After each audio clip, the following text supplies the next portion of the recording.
Hi, I'm Daniel Standig, and this is Innovation 19.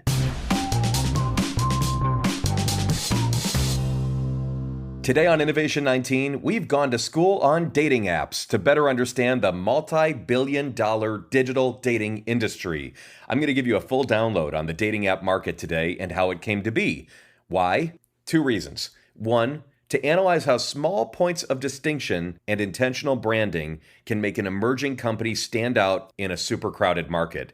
And secondly, because it's almost Valentine's Day, possibly the most polarizing day of the year. For some, a chance to show that special someone how much you care, and for others, a dreaded corporate holiday or a reminder of unwanted singledom. Either way, the digital dating industry has many lessons to share with us around building a brand, differentiating, and quickly building a user base, which we'll talk about here in a few minutes. First, a quick bit of historical background.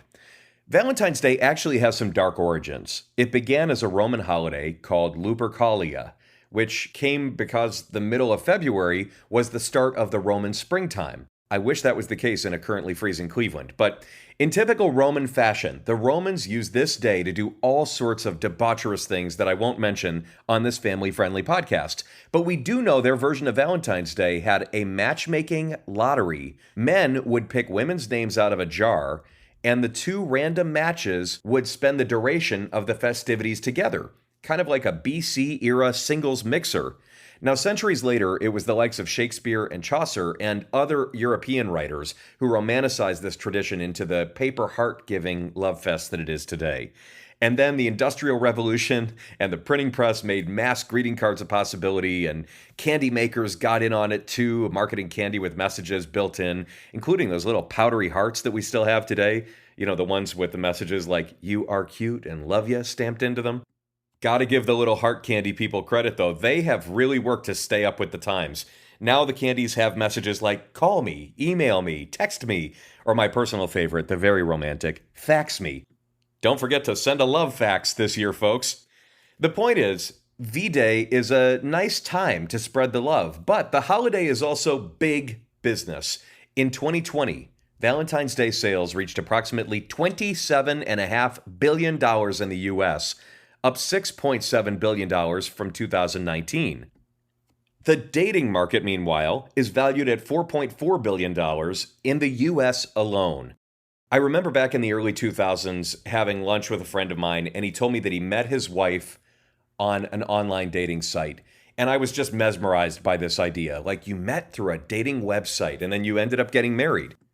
Well, that's the norm today, because according to recent studies, more couples today meet online than by any other method. Tinder, Bumble, OkCupid, Hinge. Did you know that the first dating app was invented, actually, though, in 1959? That's right. 1959, Stanford mathematics students Jim Harvey and Phil Fialer created the Happy Families Planning Services, where they matched 49 men and 49 women using an IBM 650 computer and some questionnaires. Unfortunately, it was all a little too Roman because none of the pairs had long-term success, but they sure succeeded in starting the tech quest for matchmaking. Another big milestone in using technology to create long-lasting couples was 1976, where love showed up right in your VCR in the form of a video dating service called the Great Expectations Service. And soon other dating services followed, including Intravision and Teledate.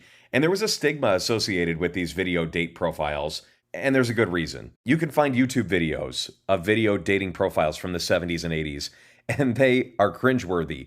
The founder of Great Expectations, a guy named Jeffrey Ullman, also ended up getting sued for overpromising to his clients and promoting programs with titles like Guaranteed Marriage in 1 year. In the game of love, that was probably stacking the cards a little high. So you might actually remember the Mad TV bit about this service better that was called Lowered Expectations.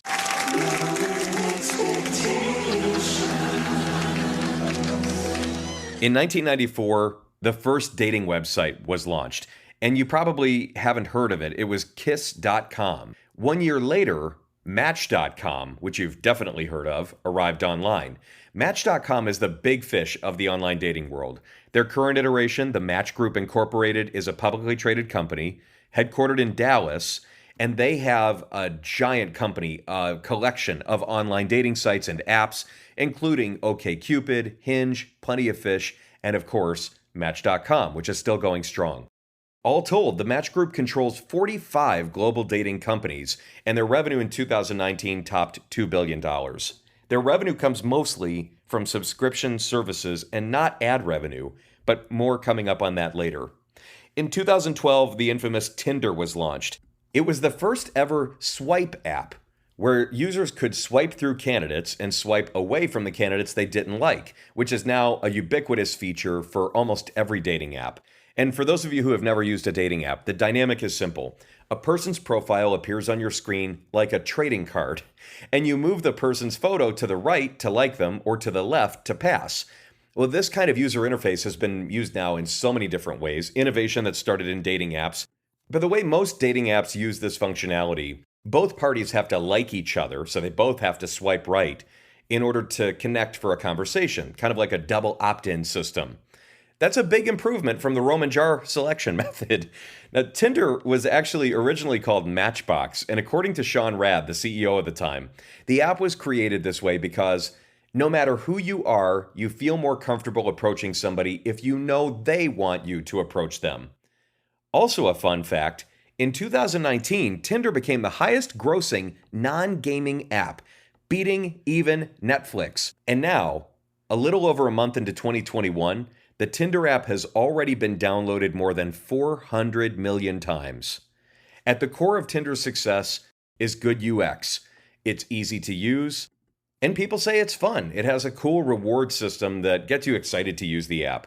Matching with someone triggers a dopamine boost, leaving Tinder users wanting more and more and more. But to get all the features of the app, like unlimited right swipes, you need to purchase a subscription. And dating apps are proof that people will pay for exclusive experiences, which leads me to our first case study for today, the dating app Raya. It was launched in 2015 as a dating app for the elite. Raya is harder to get into than an Ivy League university, folks. Raya rolled out slowly and at first only accepted people in the entertainment industry.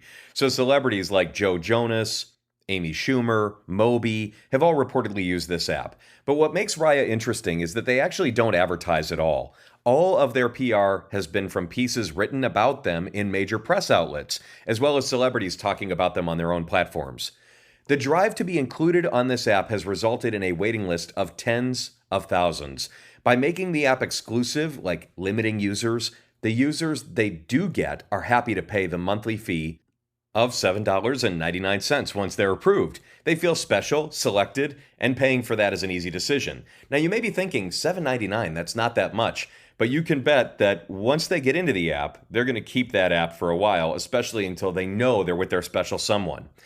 Creating the experience of exclusivity, though, doesn't have to mean creating a wait list. The biggest way dating apps are making money is a lot like any other mobile app, a freemium model. These apps are free to use. They offer monthly subscription fees for a better experience. They have boosts and upgrades within the app, different flourishes like buying digital roses you can give a user when you swipe, or making your profile stand out in a sea of other competing matches. OkCupid, Bumble, and Hinge also make money from their premium spotlight feature that allows you to pay for your profile to be at the top of everyone's stack for a duration of time, usually about 30 minutes. And not everyone is going to want to pay for those types of features, but plenty of users do. And what about getting people to use the apps in the first place? Compelling users to download a new app onto their phone is one of the greatest challenges tech companies face, and dating apps are no exception to this. You have to be very clear with your value proposition and make sure that you hit targets in a variety of ways. So, what have dating tech companies done to attract a larger audience and build their user base? Tinder, eHarmony, and Match use traditional TV spots, supported by digital web ads as well. Bumble has used radio spots. In fact, we have a clip right here from one of those spots. What do you look for in a relationship? Kindness? Respect? What about equality? Here at Bumble, we believe that all relationships should begin with those things. Bumble was originally started to challenge old-fashioned dating rules. Now it's also an inclusive space where you can meet new friends or expand your professional network. So whether you're looking to make romantic, platonic, or professional connections, make the first move with confidence. Go ahead and download the Bumble app today. Another approach that these digital dating companies have used is cross promotion with other brands. For example, Tinder partnered with Postmates, the delivery service, and musician Adam Levine from Maroon 5 for Valentine's Day 2018, where they surprised people celebrating the holiday with gifts. And before the pandemic, and almost certainly after, dating apps embrace experiential marketing like pop ups. Experiential marketing has been shown to increase customer loyalty, brand awareness, and sales by 65%. For example, Bumble hosts sponsored events in major cities like spa days. They have little goodie bags filled with Bumble branded yellow swag, and the only cost of admission is having the Bumble app downloaded on your phone. Now, think about that as a media company. If you're just trying to get your users to download your app, turn on push notifications, and give you more time in their day, imagine that just having your app on their phone becomes their ticket to awesome experiences. Bumble is an interesting company to look at if you're thinking about creative ways to market your app or creative ways to build a user base. They have really creative marketing. They were founded by a former Tinder executive, Whitney Wolfe Herd. I know, she has a great name, right? Well, when she started this company, Bumble, she had a pretty unique challenge because after Tinder was so successful, there were dozens of other dating apps that popped up, and soon people could easily have half a dozen dating apps on their phone that all functioned in virtually the same way. So Bumble was faced with a little question around how they could differentiate and still provide the functionality that everyday dating users might want to see in their app.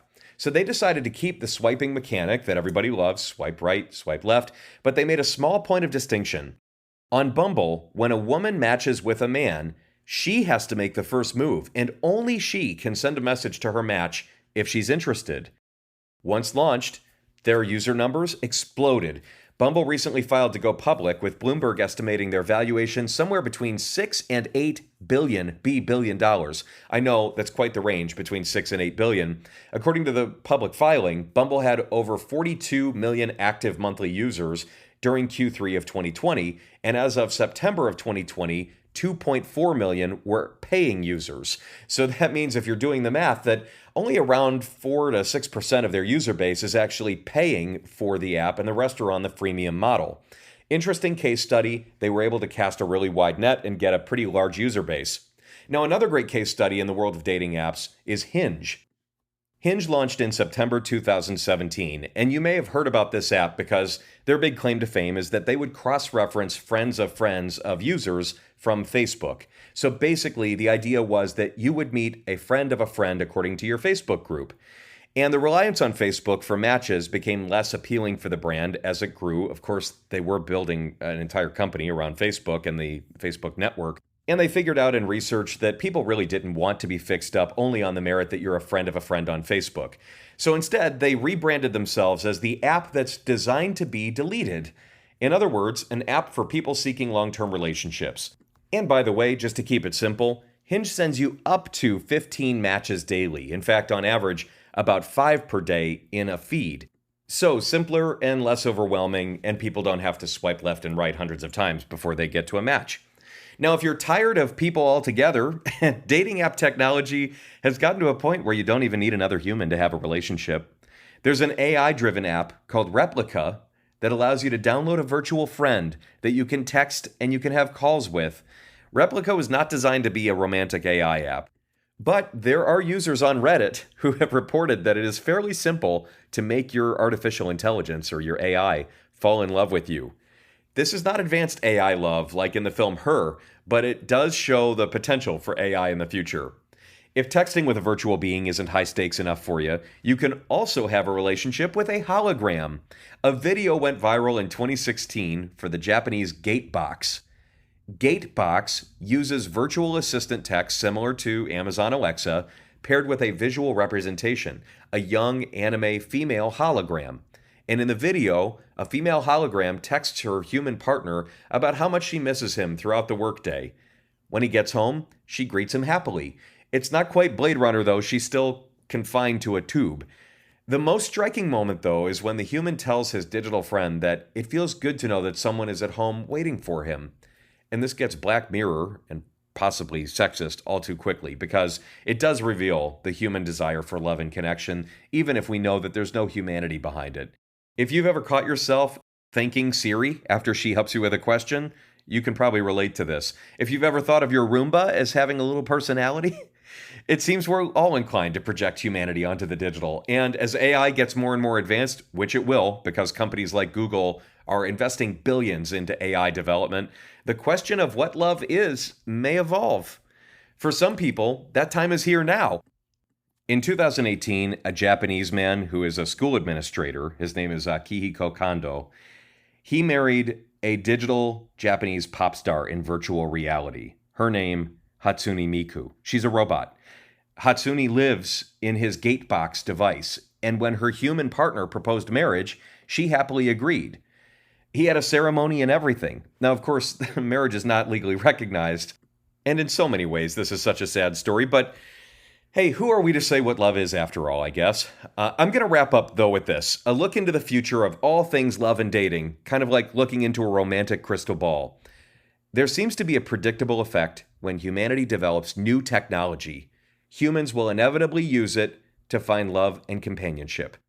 Gone are the days of the simple OkCupid questionnaire being the height of algorithmic dating. Some startups are using advanced AI to match you to your perfect person. The UK app, Love Flutter, matched people through personality traits decoded from their Twitter accounts. Badoo has a lookalike feature that uses facial recognition to match you with people that are doppelgangers for your celebrity crush. For a more personal, or maybe impersonal touch, AIM, AIMM, is an AI-powered matchmaker that spends a week getting to know you and asking you questions before recommending matches to you. Back in Japan, marriage and birth rates have been on the decline over the last 13 years. And in order to combat this, the government itself is launching an AI-fueled matching program to get singles together. That's right, the government is putting 2 billion yen, that's about 19 million US dollars, into a large-scale effort, a federally funded Tinder, if you will. And as more AI comes out, the question comes up, could computers hack the biology of love? There have been numerous studies that show that people are more attracted to someone with whom they have differing MHCs, or major histocompatibility complexes. Basically, that means that they're genes that code for immunity, and by matching each other with different types of immune systems, it makes sense from an evolutionary perspective. Your children are more likely to survive. So people are biologically attracted to those with whom they can create the healthiest offspring. But I guess that's genetic proof for the old adage of opposites attract. And if you think about how that works, why couldn't a company have DNA analysis and use AI to put together the very best match, or match the psychology of a person and look at their DNA? All of this to say, apps for dating and romance exist alongside many other similar apps, but this hasn't hurt their success. My goal today was not to make you an expert in dating, but to highlight how a company can effectively enter a crowded space and stand out. And you may not be in the business of love and tech, but I bet you're in a business that has competitors who are probably similar to you. And being the best is important to a business. It's important to know how to set yourself apart. Looking at our 3 case studies today, my conclusion is this: maintaining a competitive advantage comes down to small but meaningful differentiations. Exclusive offerings, ironically limiting users to attract more demand, and sometimes paring back on innovation to make your product simpler to use than the overly complicated version your competitors are offering. And hopefully I gave you some ideas too, if you're looking for the perfect match for you in your life. No matter where or how you find love in your life, even if that means learning to love yourself a little more this year, I'd like to wish you a very happy Valentine's Day. And thanks for listening to Innovation 19.